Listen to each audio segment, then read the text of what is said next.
Halo teman-teman, selamat datang di channel Di Balik Layar Hidup. Pada kesempatan kali ini, saya ingin berbagi sebuah cerita yang sangat menarik dan penuh makna. Sebuah cerita yang tidak hanya menghibur, tetapi juga memberikan banyak pelajaran hidup yang sangat berharga untuk kita semua. Seperti biasa, cerita ini mengandung banyak hikmah yang bisa kita ambil untuk menjalani kehidupan sehari-hari. Di sebuah kampung kecil bernama Mekarjaya, yang dikelilingi hamparan sawah dan perbukitan hijau, hiduplah seorang pemuda bernama Bima. Usianya baru genap 20 tahun. Ia adalah anak tunggal dari pasangan Pak Santosa dan Bu Warsini, petani sederhana yang setiap hari menggantungkan hidup dari tanah warisan leluhur. Kehidupan mereka jauh dari kemewahan, namun penuh kehangatan dan kejujuran. Sejak lulus sekolah menengah atas, Bima memutuskan untuk tidak melanjutkan kuliah. Bukan karena ia tak cerdas atau tak punya impian, tetapi karena ia merasa orang tuanya butuh bantuan di ladang. Keputusan itu membuat sebagian tetangga mencibirnya, mengatakan Bima menyia-nyiakan masa depan. Tapi Bima tak ambil pusing. Ia tahu apa yang ia lakukan.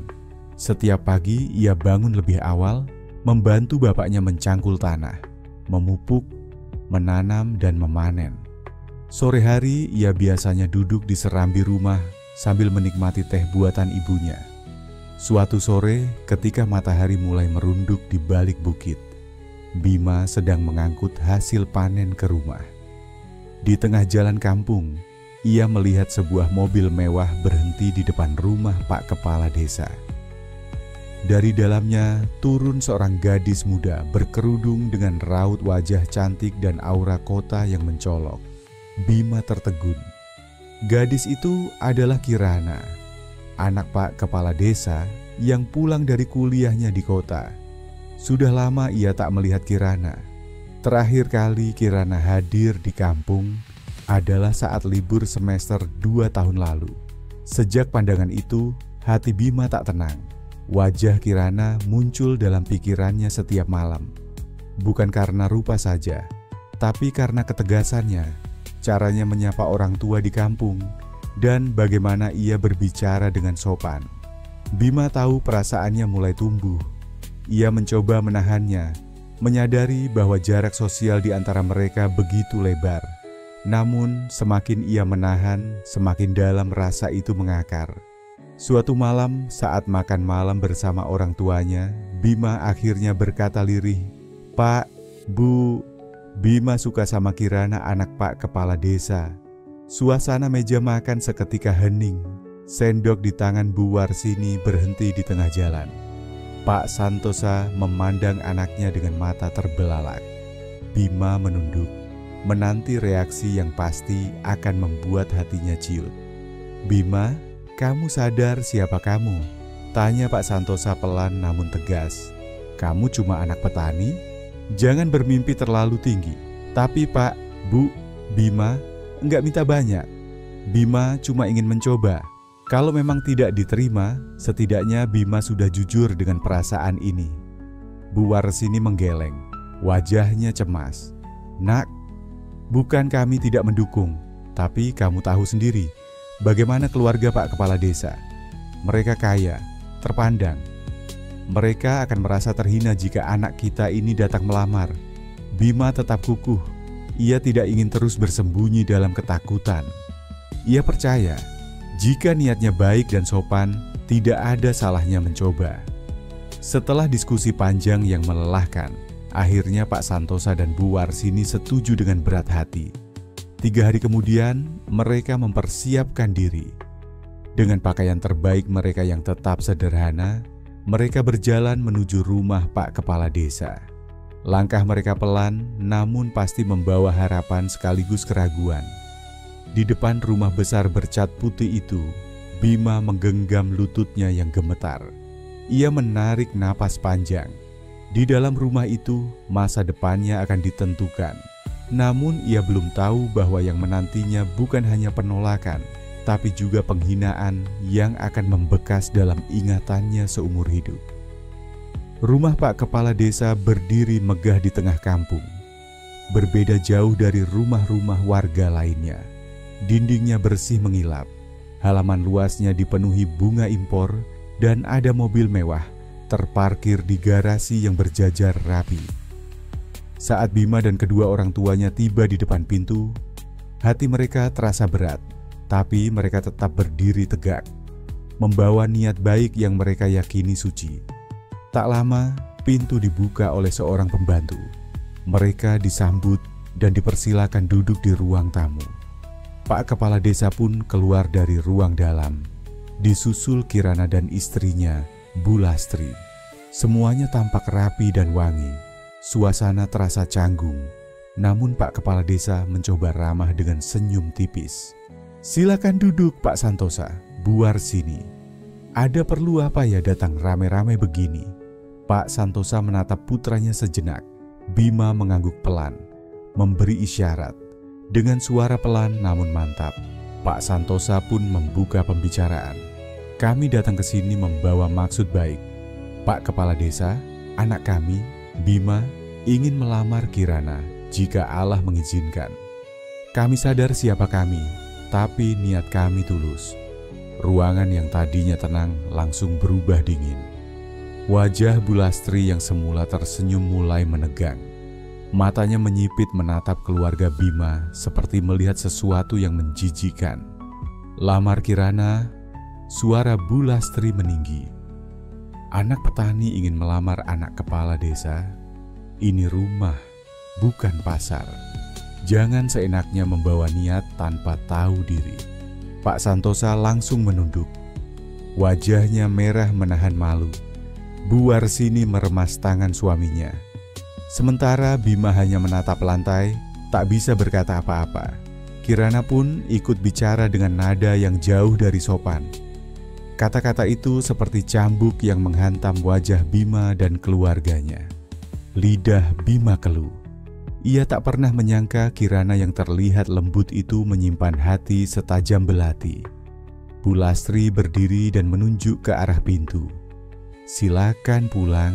Jangan pernah bermimpi masuk ke keluarga kami. Hina sekali." Tanpa bisa membalas sepatah kata pun, keluarga Bima bangkit dan keluar dari rumah itu. Langkah mereka berat, mata Bu Warsini berkaca-kaca. Hati Pak Santosa hancur. Sementara Bima menatap tanah sepanjang jalan pulang seolah ingin menelan semua luka yang baru saja tertanam. Sampai di rumah, Bima mengunci diri di kamar. Ia menatap langit-langit kamar yang sudah mulai usang. Di balik hatinya yang tersayat, sebuah bara mulai menyala. Ia sadar bahwa dunia memandang seseorang dari apa yang dimiliki, bukan dari niat tulus atau kerja keras. Ia sadar, jika ingin dihargai, ia harus berdiri lebih tinggi. Malam itu, saat ombun pertama turun, Bima membuat keputusan paling besar dalam hidupnya. Ia tidak akan tinggal di kampung selamanya. Ia tidak akan membiarkan keluarganya dihina lagi. Esok pagi, ia akan pergi, merantau, mencari harga diri dan bukti bahwa ia bukan siapa-siapa karena keadaan, tapi karena kesempatan yang belum datang. Ia menuliskan surat untuk orang tuanya, meletakkannya di atas meja makan, lalu keluar rumah sebelum fajar menyingsing. Langit masih gelap, namun langkah Bima begitu terang oleh tekad. Ia berjalan menuju halte kecil di ujung kampung, membawa satu tas kain lusuh dan harapan yang tak bisa dilihat siapapun. Ia menuju Jakarta, namun ia tidak tahu kota itu bukan hanya akan mengubah nasibnya, tapi juga menjadikannya sosok yang tak pernah dibayangkan oleh siapapun di kampungnya.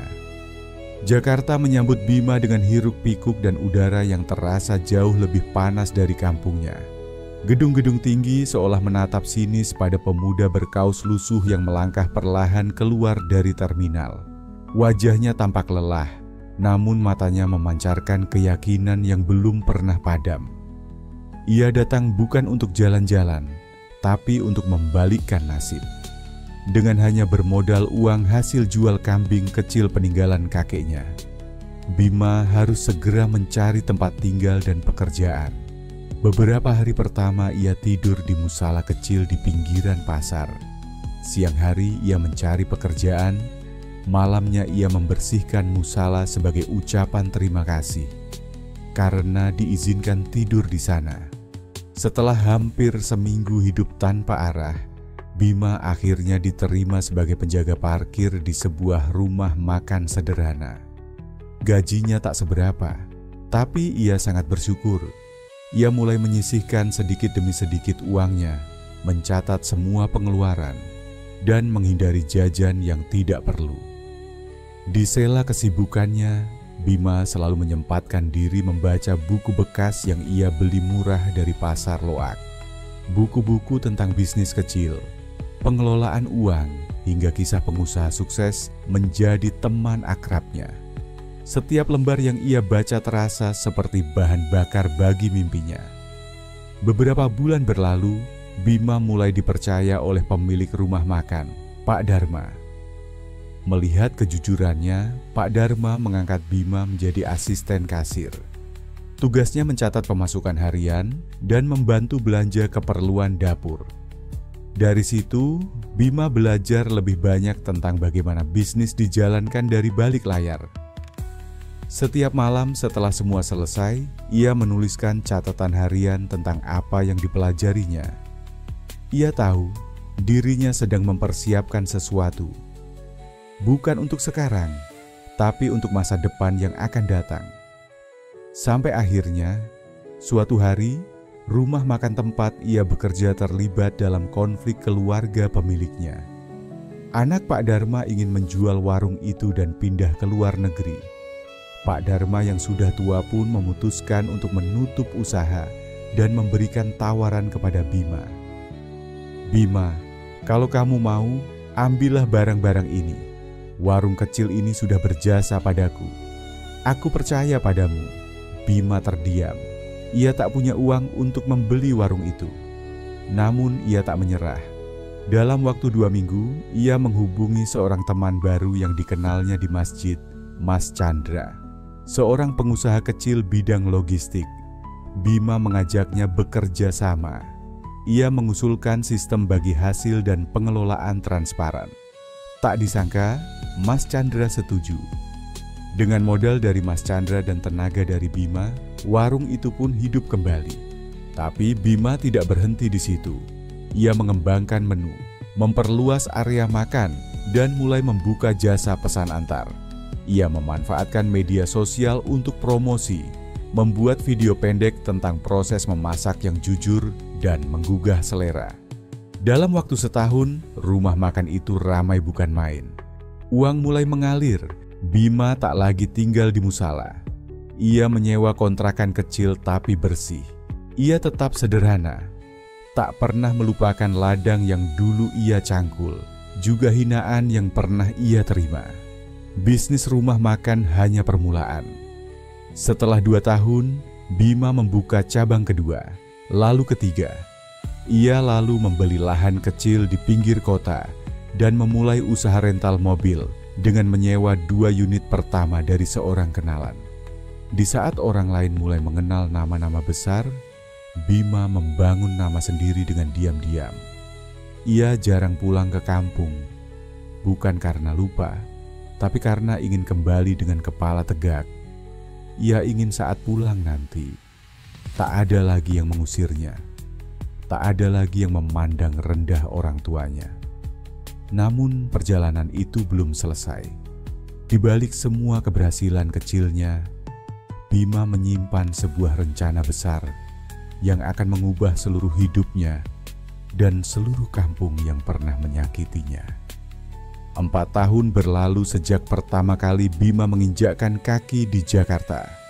Usahanya yang bermula dari warung makan kecil kini telah menjelma menjadi jaringan rumah makan dengan 5 cabang tersebar di berbagai sudut kota.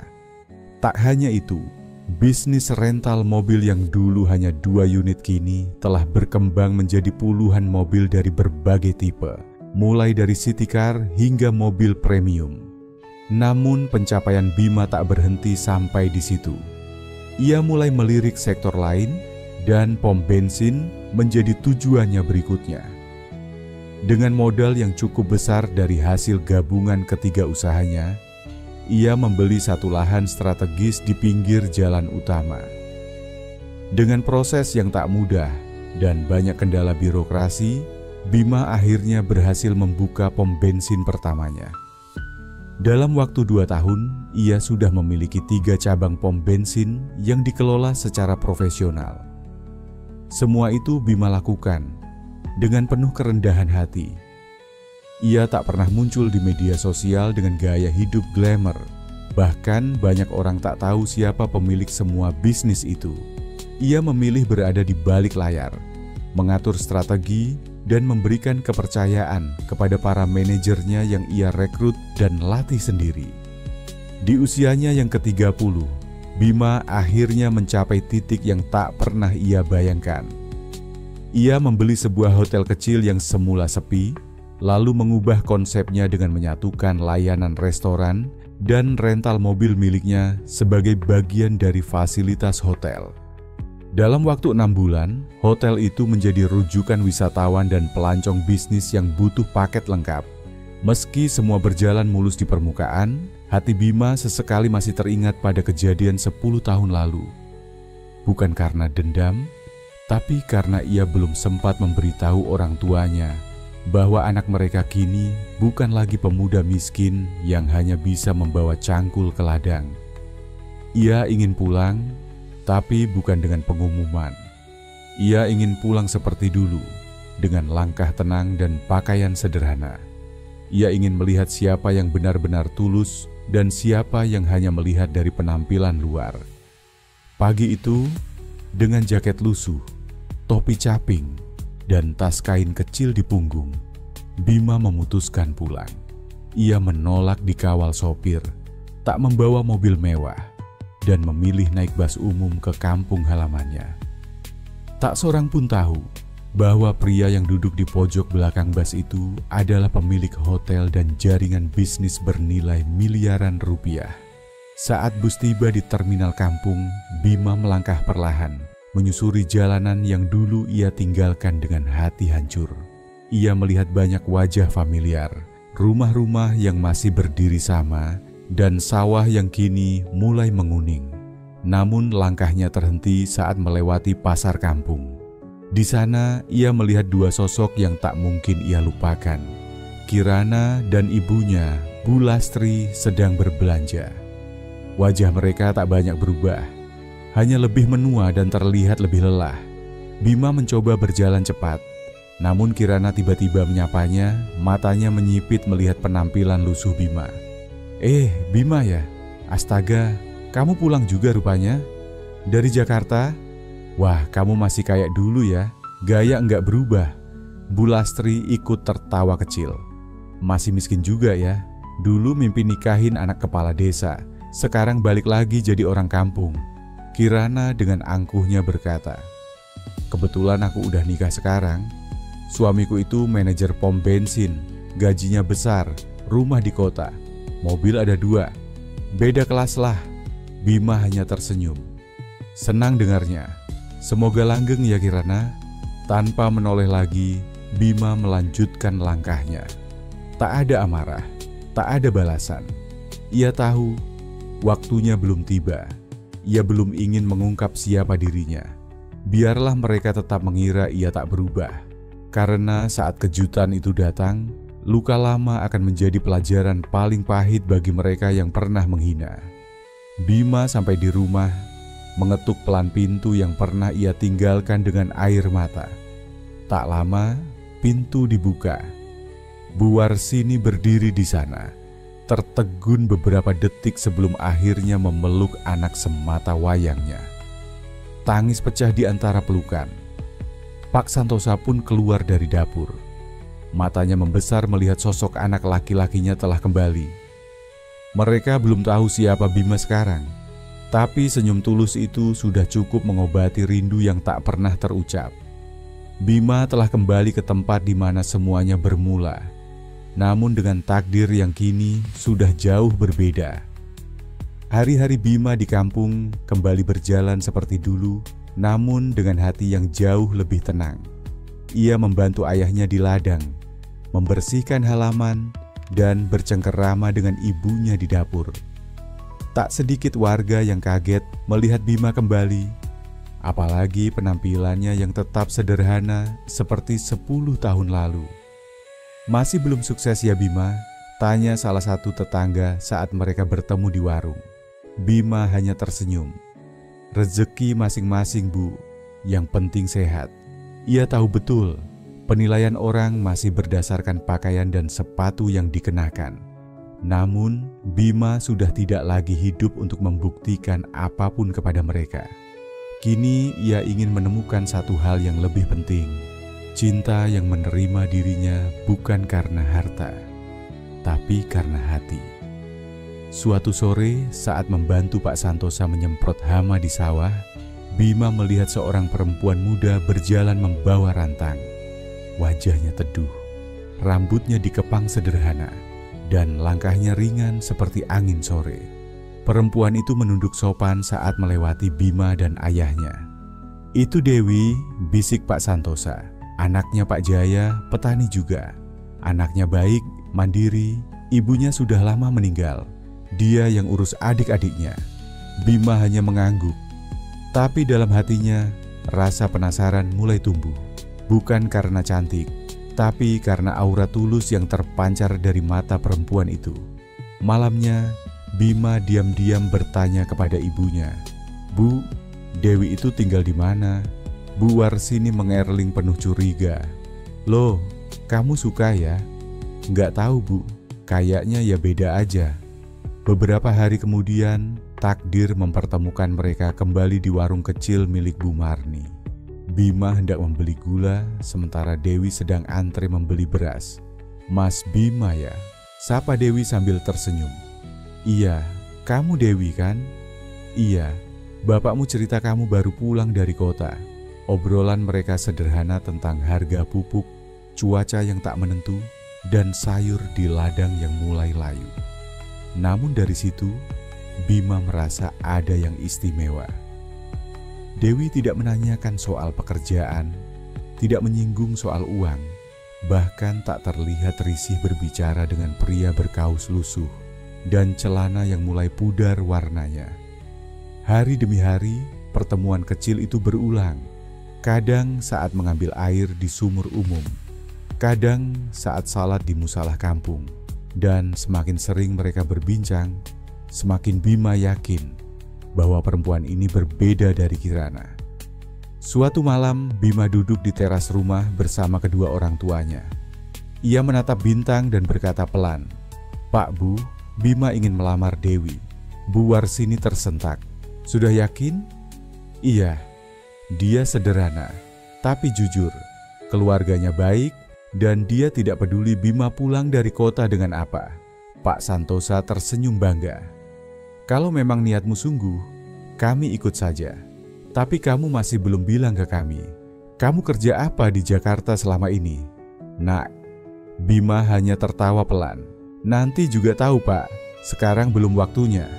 Tak lama kemudian, Bima mengirim pesan singkat ke asisten pribadinya di Jakarta. Ia memesan 3 unit mobil mewah untuk dikirim ke kampung, lengkap dengan sopir dan rombongan manajemen kecil yang akan ikut menyusun acara lamaran. Ia juga meminta dibuatkan cincin berlian dengan ukiran nama Dewi dan Bima di dalamnya. Semua itu akan menjadi bagian dari kejutan besar, bukan untuk membalas dendam, tapi untuk menghormati wanita yang menerima dirinya tanpa melihat penampilan. Dan secara kebetulan, kabar tentang rencana lamaran Bima pun sampai ke telinga keluarga Pak Kepala Desa.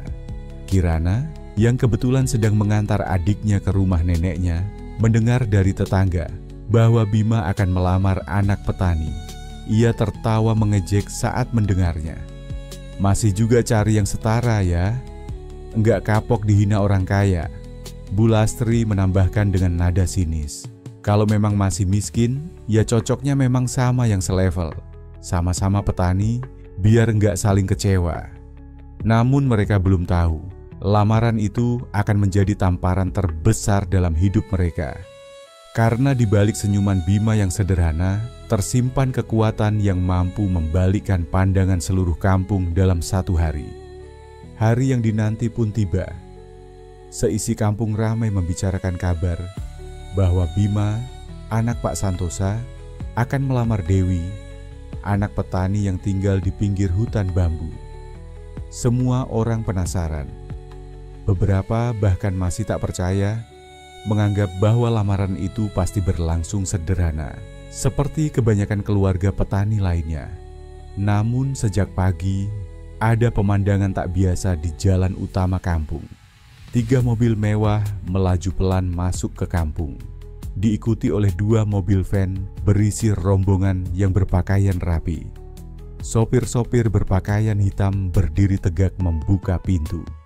Sementara kru dekorasi dengan seragam elegan segera bergerak ke halaman rumah Pak Jaya.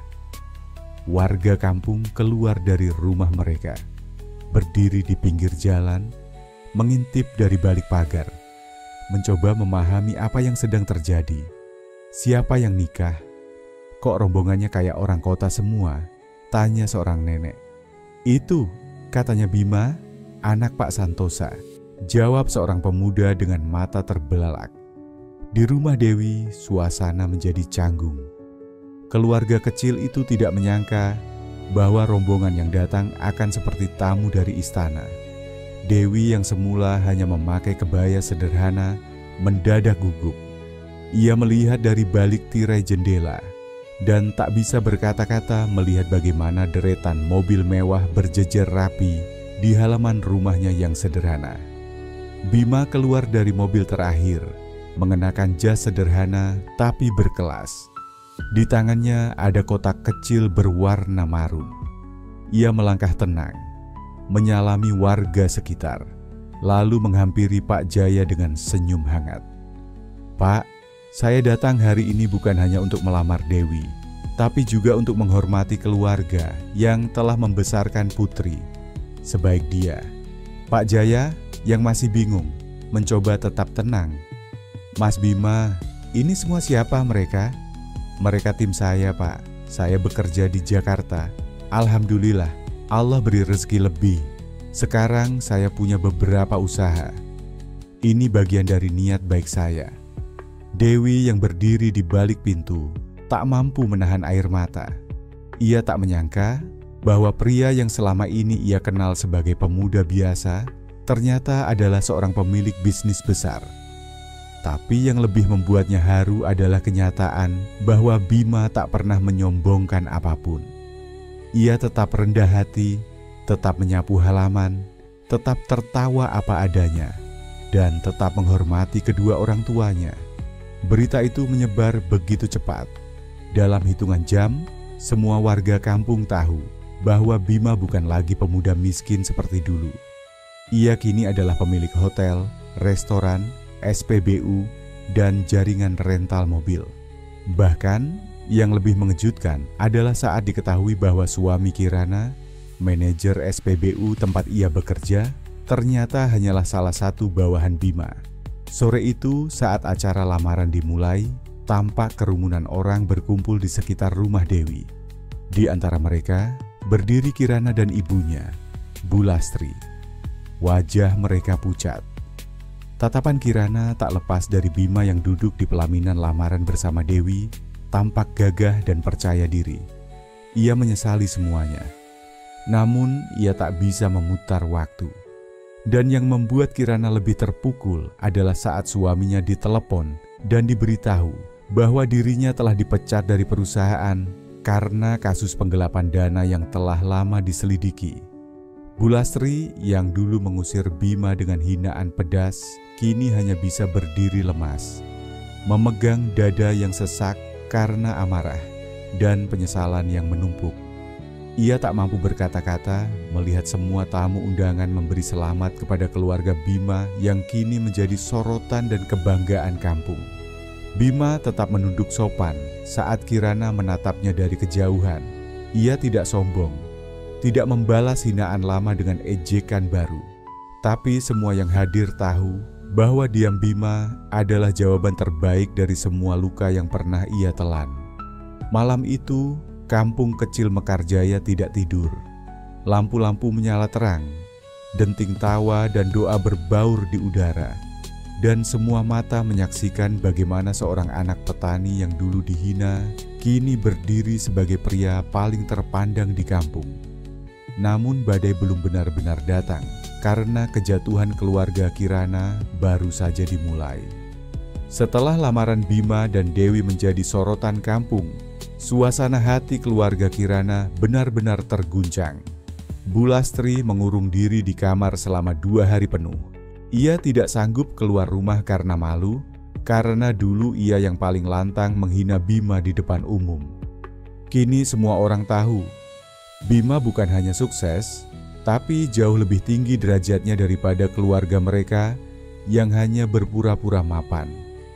Kirana lebih parah lagi. Sejak malam lamaran itu, suaminya tak kunjung pulang.